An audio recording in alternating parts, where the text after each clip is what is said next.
Buenas, buenas. Soy Pablo y el día de hoy les quiero hablar de una pequeña historia que me conmovió muchísimo en la semana, que creo que les puede ser de utilidad para motivarlos a hacer algo positivo por alguna persona en su comunidad, por un ser querido, puede ser con cualquier persona en verdad. Y es de cualquier ámbito, es como algo muy general, pero no sé.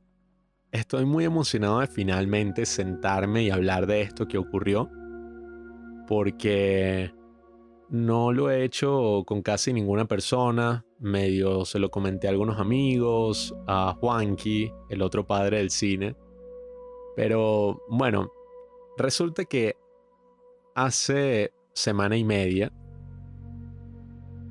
me emocioné lo suficiente de ir a la casa de un ser querido y decirle, mira, ¿puedo tomarte unos retratos? Así que eso abrió la ventana para poder conectar con una persona de una manera que nunca lo había hecho anteriormente. Y nada, me parece como que asombroso todo lo que ocurrió. Así que eso es lo que les quiero contar el día de hoy.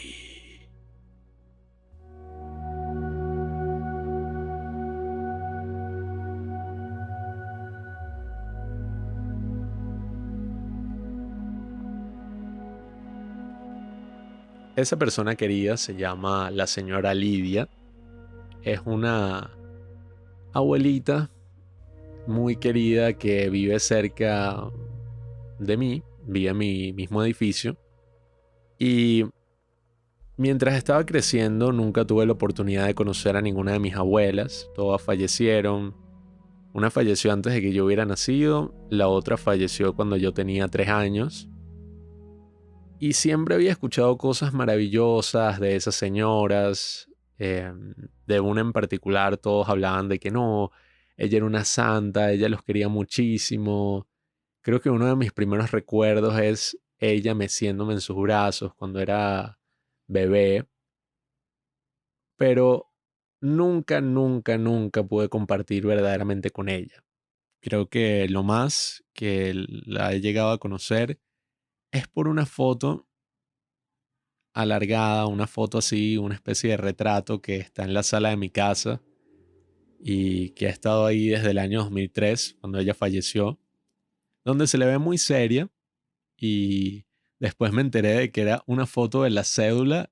Cuando falleció alguien decidió como tomar su cédula y mandar a alargar esa foto hasta el nivel de un retrato. No sé cómo no se ve súper mega pixelada, probablemente porque, no sé, cuando son así de rollo o tal, creo que las puedes alargar muchísimo. Pero nada, el punto es que esa imagen de mi abuela ha sido el único recuerdo que he tenido de ella, o uno de esos pocos recuerdos, una de esas pocas cosas que van quedando, y para mí tiene una significancia muy, pero muy grande.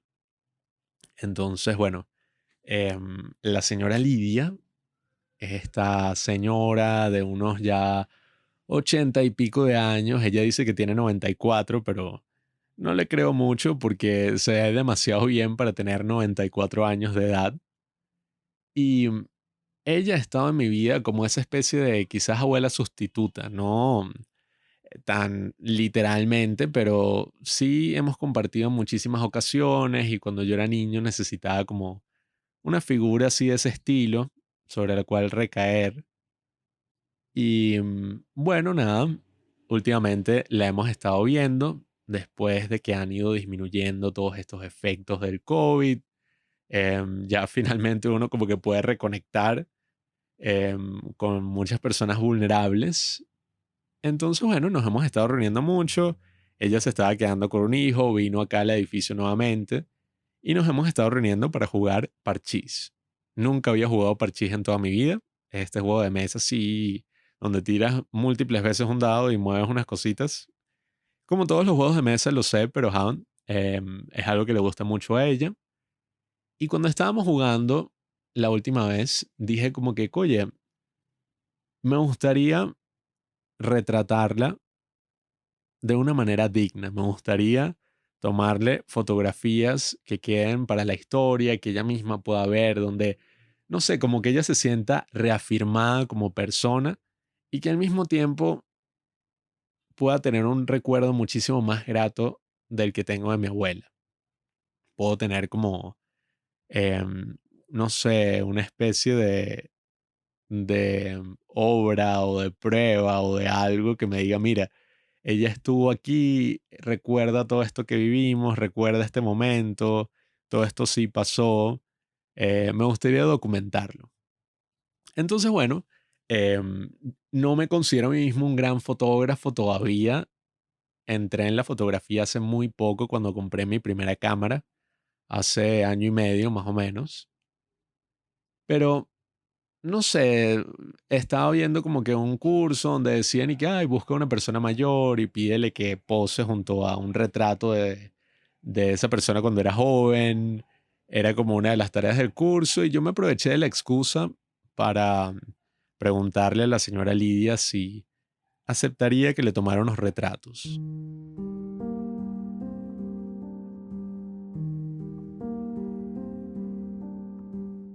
Cuando finalmente llegó el día estaba súper emocionado. Vi muchísimos videos de YouTube sobre fotografía el mismo día.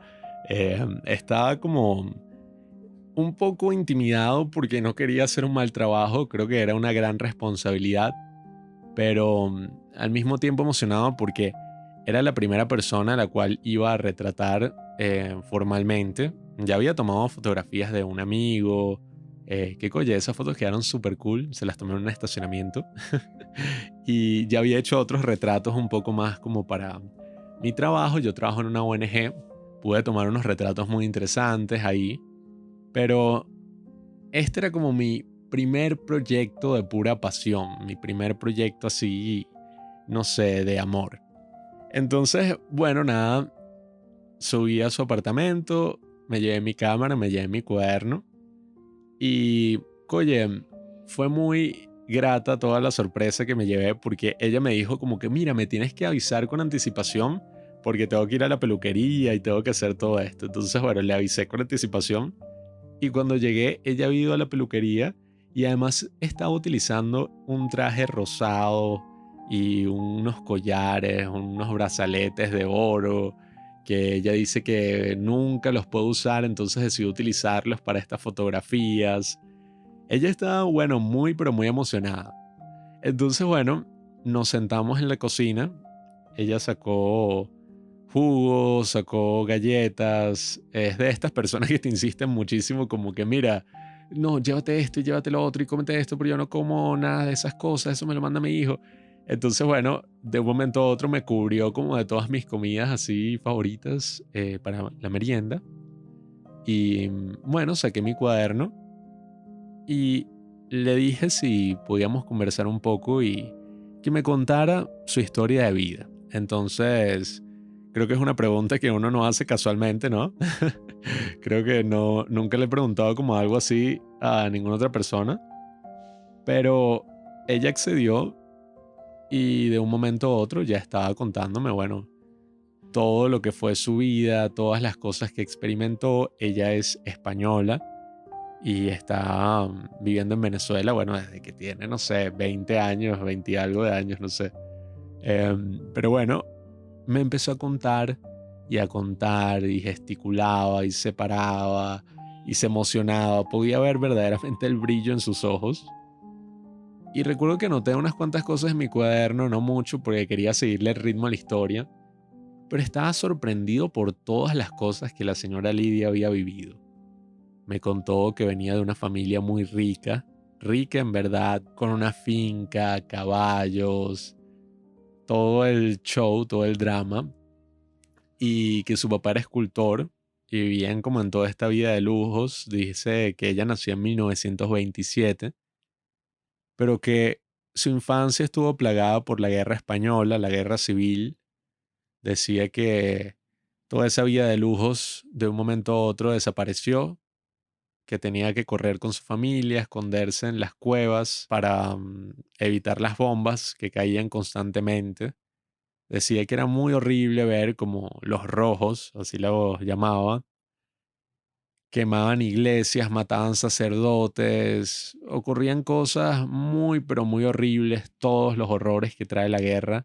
Ella los presenció durante su infancia, con algunos momentos cándidos incluso, como cuando me dice que en ese momento les daban raciones para la comida y la mandaron a buscar las raciones y en el camino a casa ella se comió todo el chocolate que les habían dado por esa semana.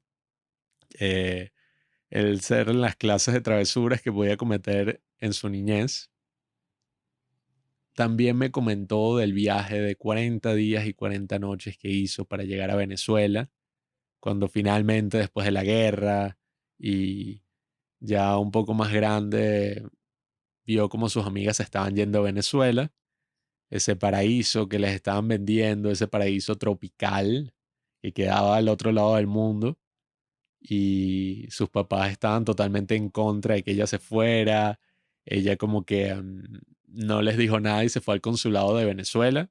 No tenía ni idea de que eso funcionaba así, pero me cuenta que habló con el cónsul sin ella llevar nada. O sea, literalmente entró en la embajada y habló con el encargado y le dijo como, mira, quiero ir a Venezuela, quiero vivir en Venezuela.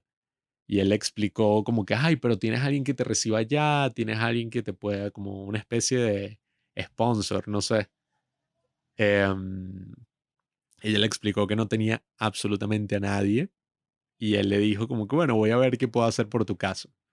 Después los llamó, les dio como, la volvió a llamar y le dijo como que, mira, conseguí una familia militar que te puede recibir, puedes quedarte ahí con ellos, trabajas en la finca que ellos tienen y cuando tengas ya suficiente dinero para pagar el pasaje de ida y todas las cosas, trabajando allá, em, o sea, para devolverles la plata, puedes o devolverte a España o quedarte como tú quieras.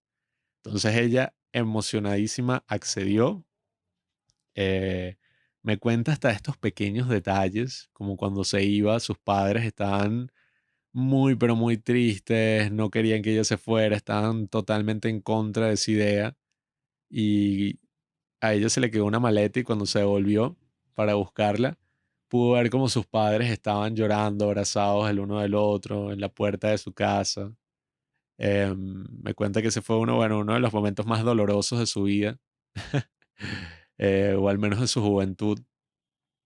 Y bueno, lo que siguió fue ese viaje, esa travesía de, imagínense, 40 días para llegar a Venezuela. Yo no tenía ni idea, yo me imaginaba, no sé, agarré un avión, pero fue un viaje en barco y me cuenta de todas las cosas que hicieron en el barco, jugaban el parchís, hacían bailes, hacían todas las cosas, porque bueno, imagínense estar 40 días en un barco y no precisamente un crucero, Royal Caribbean. Entonces, oye, siguió así, me fue contando de cómo era esa Venezuela de antes, todas las grandes diferencias que había con, lamentablemente, la muy, pero muy destruida Venezuela que vivimos el día de hoy. Y, oye, me empezó a contar de esos momentos que la marcaron, de la historia con su esposo. Me decía que otro de esos momentos duros en su vida fue cuando le dijeron que su padre había muerto y ella, bueno, por Venezuela, sin poder despedirse de él, estaba muy, pero muy triste. Entonces empezó a dejar de frecuentar a sus amigos, empezó a quedarse como sin salir de su habitación, hasta que, bueno, uno de los que trabajaba en el supermercado, creo que era el dueño del supermercado o algo así, ya ella lo había conocido, ya habían tenido cierta relación, él le había dicho como que, ay, estoy muy enamorado de ti, y ella le dijo, bueno, pero yo no de ti. Y había dejado la cosa así, oye, como que poco a poco empezaron a ir a plazas, empezaron a salir por la ciudad, y ella dice que de un momento a otro empezaron a salir y ella no quería dejar de verlo nunca más. Así que, bueno, una cosa llevó a la otra, se casaron, tuvieron un hijo, era como esa vida perfecta, hasta que ella me cuenta, bueno, casi que con lágrimas en sus ojos, el dolor indescriptible que sufrió cuando le anunciaron que su esposo lo había atropellado y asesinado a un conductor ebrio. Eh, bueno, creo que no lo había matado en el impacto, sino que ella dice que fueron como 3 días que sobrevivió, que el dolor era insoportable, que gritaba el nombre de ella, gritaba Lidia, Lidia, hasta que, bueno, finalmente falleció. Su hijo creo que tenía nada más 6 años, su único hijo. Entonces contó, bueno, lo difícil que fue lidiar con toda esa situación, tratar de que procesaran, de que llevaran a tribunales al hombre que asesinó a su esposo, como eventualmente, bueno, se rindió y dijo, mira, era todo tan difícil. Los abogados le decían que simplemente aceptara un trato con dinero, que el hombre no tenía que ir a la cárcel, pero ella decía que si aceptaba ese trato era como si ella estuviera vendiendo a su esposo o algo así, al menos así se sentía. Entonces, bueno, nada, me contó cómo tuvo que dejar que ese hombre, bueno, siguiera con su vida y ella sin poder hacer nada al respecto. Me contó cómo tuvo que sacar fuerzas para seguir adelante, para abrir su propio negocio, para continuar con la vida.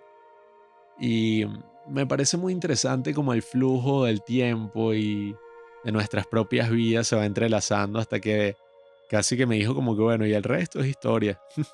Aquí estoy en el día de hoy con mis 94 años, o al menos esa es la edad que ella dice que tiene. Dice que ha vivido una vida muy feliz, muy plena, que ahora, bueno, se pasa el día sola en casa, a veces con el hijo, pero muchísimas veces viendo televisión sin hacer mucho. Y, oye, bueno, yo estaba muy, pero muy emocionado de que me hubiera contado todo esto. Le dije como que, bueno, le pregunté, ¿qué consejo le darías a alguien de mi edad, a un veinteañero que está, no sé, empezando la vida? ¿Qué consejo le darías? Entonces ella miró al cielo y pensó por un instante, se rió como por la dificultad de la pregunta que yo le hacía y me dijo que bueno, que siempre tratara de vivir una vida como que feliz haciendo las cosas que me gustaban. Dijo que yo era una persona muy inteligente, que era una persona muy compasiva, que me conocía desde hace mucho tiempo y que no me podía dar grandes consejos porque, bueno, la vida sí es como complicada y muy variante, pero que buscara a una persona que de verdad me amara. Yo le pregunté si después había tenido más relaciones, si había estado con otras personas, pero ella me dijo que el amor que sintió fue tan fuerte que nunca pudo buscar otra persona. Me dijo que si tenía otra persona que me respetaba y que yo le respetaba a ella de la misma manera, eso era lo único que faltaba, eso bastaba para una relación, que ambos se respetaran. Y bueno, yo estaba muy emocionado con que me hubiera contado toda su historia. Después, bueno, ahí fue el momento en que guardé mi cuaderno, saqué mi cámara y empecé a tomarle retratos. Le tomé unos cuantos retratos en la cocina. Después me fue mostrando toda su casa, en la que ya había estado muchísimas veces, pero nunca me había mostrado esos espacios donde dormía, su propia habitación, la habitación de las visitas, un cuarto que tiene con muchísimos retratos y fotos del pasado, fotos de cuando llegó a Venezuela, fotos de su hijo, de su nieto. Entonces, oye, poco a poco fuimos abarcando todo el apartamento. Yo tomándole fotografías, le tomé unas cuantas fotografías en su cama al lado de esta figura de Jesucristo, como el Sagrado Corazón de Jesús, que dice que todas las noches se acuesta después de orarle. Y después de haberle tomado todas las fotografías, que espero compartirlas con ustedes en el Instagram de los Padres del Cine, después de tomarle todas esas fotografías, fue como un buen rato, fue como hora y media que pasamos tomando fotos. Saqué una hoja de mi cuaderno y le dije que si podía escribir alguna frase o algo relacionado con todo lo que hicimos ese día. Ella dijo que no era muy buena escribiendo, que ella nunca había tenido estudios porque ni siquiera pudo terminar los estudios más básicos por la guerra, pero dije que no importaba y escribí en una hoja de papel unas palabras tan sencillas, pero que a la misma vez me hacen muy alegre, porque escribió: "Hoy he sido feliz". Y para mí eso fue como algo tan conmovedor, tan importante, porque ese gesto tan pequeño de simplemente sentarse unas cuantas horas, hablar sobre la vida de esta persona, tomarle unos retratos, puede significar tanto para ella o puede significar tanto para mí incluso. Oye, es algo que me conmueve mucho, como el impacto que esas cosas pequeñas pueden tener, el impacto que podemos tener en otras personas. Porque no sé, creo que muchísima gente está aislada hoy en día, muchísima gente está invisibilizada, viviendo cosas que uno no sabe, sintiéndose sola y muchísimo más en estos momentos de mierda que hemos vivido. Y que cuando uno se siente con la otra persona y de verdad estos dos corazones se abren y se cuentan como cosas de su vida, de lo que han vivido, de sus experiencias. Cuando te tomas un tiempo para de verdad capturar esos momentos, sea de la forma que sea, eh, a través de cualquier arte, creo que tiene una significancia muy, pero muy grande, no solo para esa persona, sino incluso para todas las personas que eventualmente vean esas fotos. Yo sin duda pienso que debería tomar más retratos, conocer a más personas, motivarme a hacer esto muchísimo más seguido, porque creo que más allá de la técnica fotográfica y de todas estas idiosincrasias que tiene cada arte, de todos estos tecnicismos, creo que adentrarse en el contenido de lo que estás haciendo y tratar de que las fotos que tomas tengan un impacto en esas personas, o sea, de hacer el bien a las personas a través de ese arte que estés haciendo, creo que es algo vital, creo que es algo que siempre tenemos que tener en mente. Y bueno, después me senté, tomé alrededor de 300 fotografías porque, ajá, dicen que eso es como algo muy común en la gente que está empezando, que toma muchísimas fotos porque tiene miedo a equivocarse. Entonces, bueno, yo tomé muchísimas fotos, ya las estoy terminando de editar todas. Cuando me estaba yendo, fue muy gracioso porque me preparé una bolsa con todas estas cosas que a mí me gustan para la merienda, que si estas especies de Twinkies, aquí los llaman como botecitos, pero ajá, Twinkies, y jugos y cosas. Sacó dos billetes de $20 que yo me negué rotundamente a aceptarlos, pero ella insistía, insistía y dijo que me los tenía que llevar, que era un regalo. Entonces, bueno, yo ahora lo que planeo hacer es, una vez tenga listas las fotos, imprimir algunas y llevárselas a ella como un regalo, como mira, aquí estás. Incluso pude tomar esa foto con su retrato de joven y wow, o sea, la hermosura tanto de ella de joven como después de todo el impacto que tiene el tiempo y la vida, es algo que para mí es muy sorprendente, muy conmovedor. Y bueno, sé que para muchas personas no será la gran cosa, no será, no sé, algo muy trascendental, pero para mí sin duda lo es. Y me gustaría invitarlos y motivarlos a que si ustedes se pueden tomar un momento de sentarse con alguna persona que le tengan aprecio, algún vecino que tengan que vean que está como quizás un poco aislado o que ya sea mayor, una persona mayor, si pudieran tomarse un momento de visitarlos, de sentarse con ellos, de tener una conversación sobre su vida o sobre lo que sea, creo que es algo muy gratificante, creo que es algo importante que todos deberíamos hacer, sea para tomarle unas fotografías, como en mi caso, o simplemente para conversar sin ninguna otra excusa. Esa es como mi recomendación el día de hoy, que ustedes salgan y hagan esas cosas. porque así como ese único retrato que tengo de mi abuela, bueno, el único retrato que veo así constantemente de mi abuela, ha tenido una gran importancia para mí. Espero que estas fotografías también las tengan en un futuro cuando esa señora Lidia que tanto aprecio ya no esté con nosotros. Entonces, bueno, creo que esa es mi recomendación el día de hoy. Si has llegado hasta este punto, muchísimas gracias por escuchar esta historia. Es algo muy personal, es algo que no pensé que iba como que a compartir, en verdad.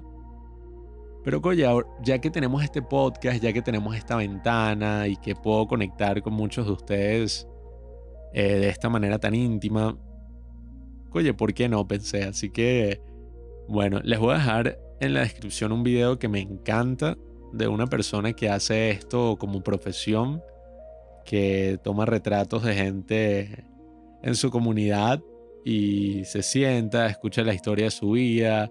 En estos casos las graba. Yo hubiera deseado llevarme un micrófono o al menos grabar con mi teléfono porque fue muy, pero muy interesante todas las anécdotas que me contó.